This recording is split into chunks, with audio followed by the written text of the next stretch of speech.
निर्गमन ग्रंथ अध्याय 8।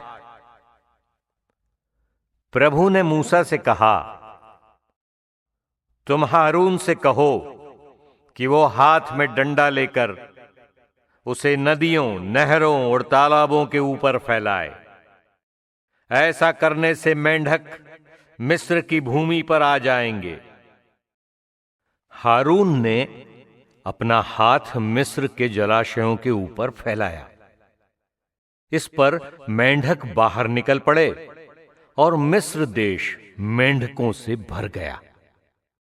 लेकिन जादूगरों ने भी अपने तंत्र मंत्र द्वारा ऐसा ही किया और मिस्र की भूमि पर मेंढक बुला लाए।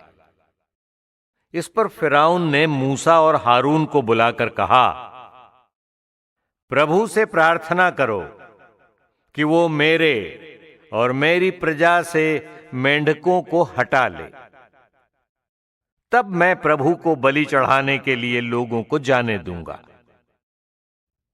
मूसा ने फिरौन से कहा, कृपया ये बताइए कि मैं आपके लिए, आपके सेवकों और आपकी प्रजा के लिए किस समय प्रार्थना करूं, जिससे मेंढक आपसे और आपके घरों से दूर हो जाएं और केवल नील नदी में ही रह जाएं। उसने कहा, कल। मूसा ने कहा, आप जैसा कहते हैं वैसा ही होगा, जिससे आप जान जाएं कि हमारे प्रभु ईश्वर के समान और कोई नहीं। मेंढक आपके, आपके घरों, आपके सेवकों और आपकी प्रजा के पास से हट जाएंगे। वे केवल नील नदी में रह जाएंगे। इसके बाद मूसा और हारून फिरौन के पास से चले आए। मूसा ने मेंढकों के विषय में प्रभु से प्रार्थना की, जिन्हें उसने फिरौन पर भेजा था। प्रभु ने मूसा की प्रार्थना सुनी और वैसा ही किया। मेंढक घरों, आंगनों और खेतों में भर गए। लोगों ने उन्हें इकट्ठा कर उनके ढेर लगा दिए।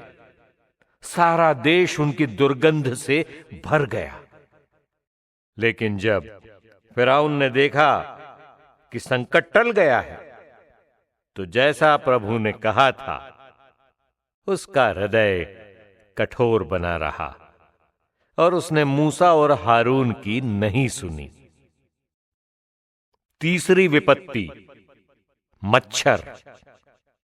अब प्रभु ने मूसा को आज्ञा दी, तुम हारून से कहो कि वो अपना डंडा लेकर जमीन की धूल पर मारे, जिससे सारा मिस्र देश मच्छरों से भर जाए।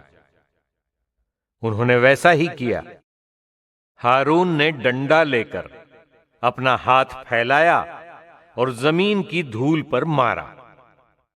इस पर मनुष्यों और पशुओं पर मच्छर टूट पड़े।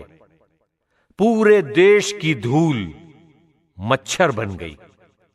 जादूगरों ने भी अपने तंत्र मंत्र से मच्छर पैदा करने का प्रयत्न किया, किंतु वे ऐसा नहीं कर सके। मनुष्यों और पशुओं पर मच्छर बने रहे। जादूगरों ने फिरौन से कहा, ये ईश्वर का कार्य है। किंतु जैसा ईश्वर ने कहा था, फिरौन का हृदय कठोर ही बना रहा और उसने मूसा और हारून की नहीं सुनी। चौथी विपत्ति, डांस। प्रभु ने मूसा से कहा, तुम बड़े सवेरे उठकर नदी जाते हुए फिरौन की प्रतीक्षा करो और उससे कहो, प्रभु ये कहता है कि मेरे अपने लोगों को जाने दो, जिससे वे मेरी पूजा कर सकें, और यदि तुम मेरी प्रजा को निकलने नहीं दोगे तो मैं तुम पर, तुम्हारे सेवकों, तुम्हारी प्रजा और तुम्हारे घरों के ऊपर डांसों के झुंड छोड़ दूंगा।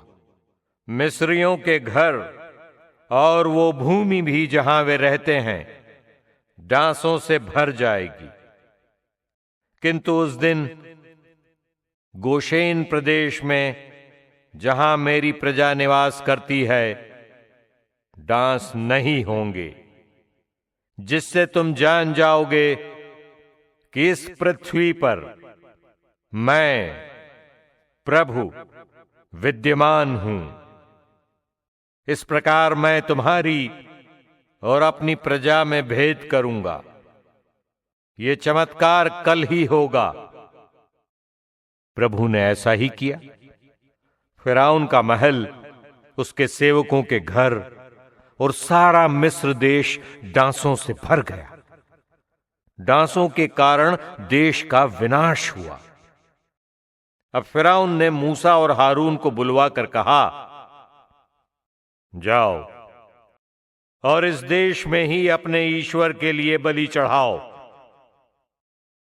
किंतु मूसा ने कहा, ऐसा करना हमारे लिए उचित नहीं होगा। हम अपने प्रभु ईश्वर को ऐसी बलि चढ़ाते हैं जो मिस्रियों की दृष्टि में घृणित है। यदि हम मिस्रियों के देखने में ऐसी बलि चढ़ाएंगे जिसे वे घृणित समझते हैं, तो क्या वे हमें पत्थरों से नहीं मार डालेंगे? हमें निर्जन स्थान में 3 दिन की यात्रा की दूरी पर जाना होगा और वहां अपने प्रभु ईश्वर की आज्ञा के अनुसार उसे बलि चढ़ानी होगी। इस पर फिरौन ने कहा, मैं तुम्हें अपने प्रभु ईश्वर को निर्जन स्थान में बलि चढ़ाने के लिए जाने तो दूंगा, किंतु तुम बहुत दूर मत जाओ। मेरे लिए प्रार्थना करो। मूसा ने उत्तर दिया, देखिए, मैं आपके यहां से जाने के बाद प्रभु से प्रार्थना करूंगा। कल फिरौन तथा उनके सेवकों और उनकी प्रजा के यहां से डांस दूर हो जाएंगे। किंतु फिरौन फिर धोखा न दे और प्रभु को बलि चढ़ाने के लिए लोगों को जाने से न रोकें। इसके बाद मूसा फिरौन के यहां से चला आया और उसने प्रभु से प्रार्थना की। प्रभु ने मूसा की प्रार्थना पूरी की। उसने फिरौन, उसके सेवकों और उसकी प्रजा से डांसों को इस तरह दूर कर दिया कि कहीं एक डांस भी शेष न रहा। परंतु फिरौन इस बार भी अपने हृदय को कठोर बनाए रहा और उसने लोगों को नहीं जाने दिया।